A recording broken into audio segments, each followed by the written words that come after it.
Trump, Egregores, political assassination, and the mentally ill or insane. Okay, I had to comment upon it, but there was a recent attempt upon the life of U.S. presidential candidate Donald Trump.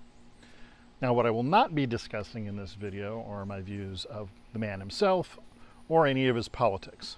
The purpose of this video is to talk about the relationships between a mass media figure, the egregores surrounding them, attempts upon their life, and the special role that the mentally ill play in this whole process. So, first of all, egregores. We've talked a lot about egregores on this channel, but just as a brief recap, an egregore is an intelligent, stored pool of energy that tends to form anytime more than one person, i.e. two or more people, get together to work on something. Okay, so what do egregores do? Well, they typically do three things. One, they attract. They want to bring more people towards them as a way of growing, much like a living entity wants to grow. Two, as we discuss a lot on this channel, they inform. And so by informing, the egregore manipulates the behavior of the members of that egregore. Okay, that's why the behavior of people inside one of these things tends to be remarkably similar. Three, and what we haven't really talked about a whole lot on this channel, is they protect. See, here's the thing. As a living entity, if you will, something that's intelligent, that has energy, it wants to continue doing what it does. So to the degree that it can, it will provide protection to members of its egregore. So this is important to keep in mind when you're dealing with mass media figures. The egregore helps protect them from outside danger. Now again, there are limits to this. If you're doing a ton of drugs, engaging in risky behavior, that's not going to save you. But we'll get into that. Trump, because he has millions of people who want to vote for him in the US and even more people worldwide who look up to him as a celebrity, has a very large egregore surrounding him. I'm not going to get into whether you like the man or not. That's a completely unrelated issue. But understand, he does in fact have this thing around. Okay. On the other hand, a medieval king? Probably not so much. So this explains why large-scale violence traditionally was frequently a thing against politicians. Why? Because nobody really knew who they were. In a modern setting, however, lots of people know who they are, and therefore the power of that egregore surrounding them is quite substantial. This in turn provides them a great deal of protection. In fact, in the case of Trump, there have been at least 3 known attempts on his life since 2015, none of which succeeded. Now those are known, chances are there were many others, but the point is, he keeps not dying. Now you can use pop culture figures for this as well. Somebody like John Lennon probably had many attempts upon his life over the years before it finally actually happened. So this is something you kind of have to learn how to deal with. Okay, next issue. Penetrating an egregore esoterically is extremely difficult to do. In fact, it's basically impossible. It's simply a matter of mass. If you have millions of followers out there, all of whom love you, their well wishes, their prayers, their whatever, all add a little bit of energy to that egregore.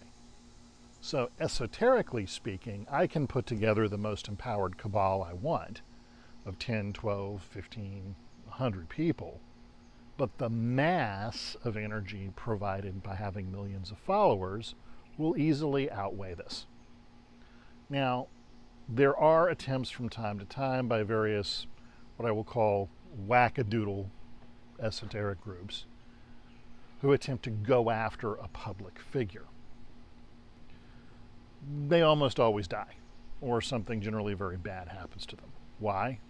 Because as a small group of people, no matter how empowered you are, you can't outweigh that millions of other followers.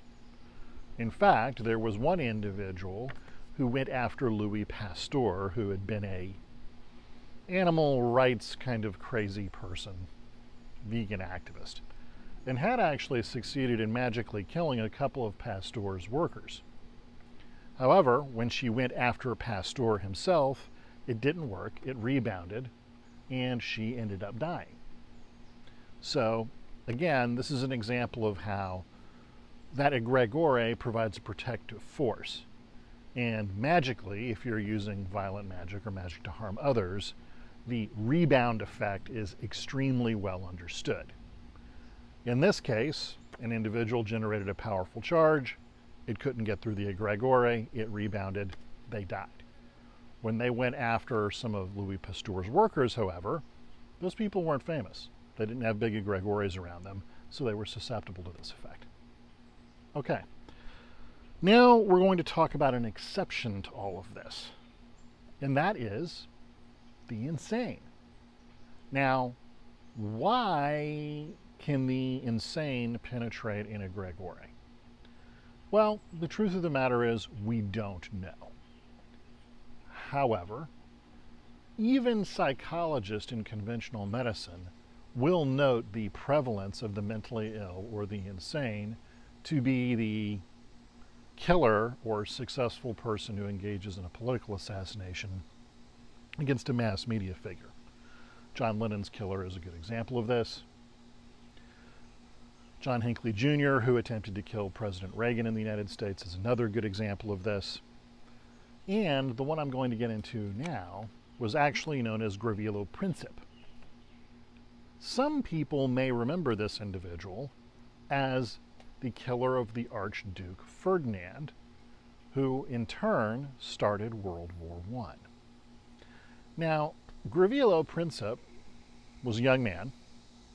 In fact, the reason why he wasn't executed after killing the Archduke was he was considered too young to be executed by about a month, oddly enough. Now, Gavrilo had fallen prey to anarchist, communist, and socialist indoctrination while attending school. He was quite literally out of his mind, as are many of these killers. So, again, many examples of this phenomenon. Nobody's exactly sure why.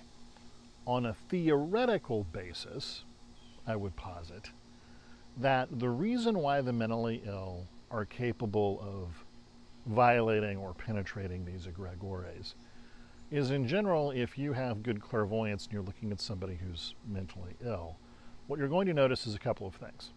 One, their subtle bodies, that mental, astral, and vital body, don't fit together correctly. There's something wrong with it.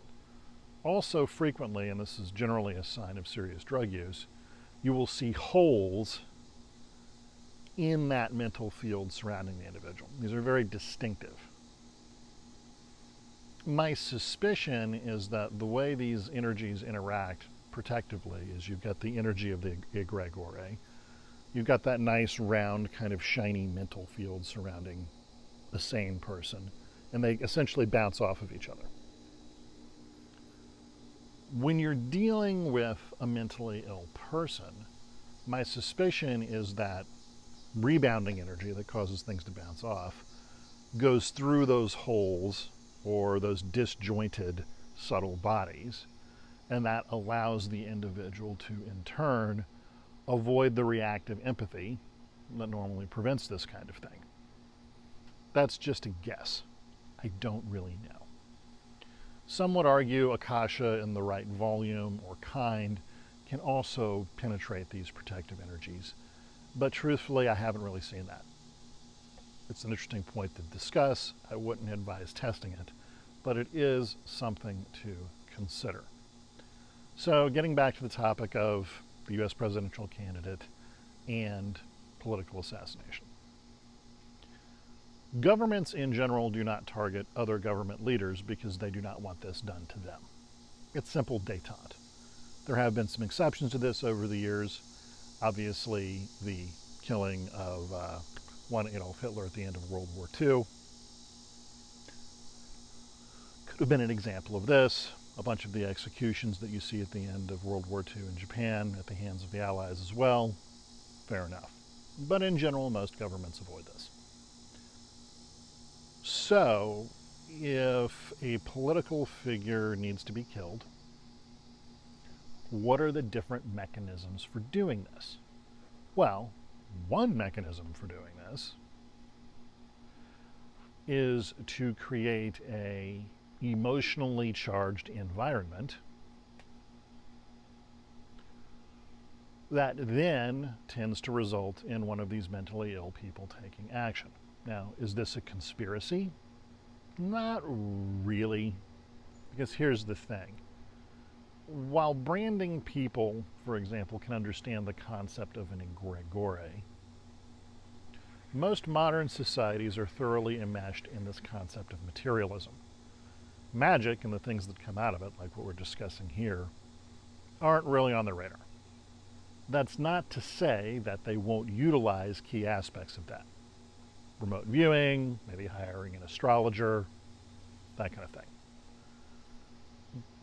But that egregore that surrounds materialism and how the world's supposed to work, again, has that protective force. Because of that, you can't harness these as tools if you don't believe in them. So, again, was there some huge conspiracy to kill this U.S. presidential candidate? No. That said, people fully have the ability to screw things up on their own by merely being stupid. And never confuse being smart with being lucky. So that's a little talk on the nature of popularity, fame, this kind of thing, mass media figures, egregores, political assassinations, and of course the mentally ill. If you like the topic of today's discussion, please consider giving us a like and subscribing to the channel. There are more details in the comments box below, and you also could check out 60skills.com to see what's going on in the 60 Skills world. Otherwise, as per usual, train hard and be well.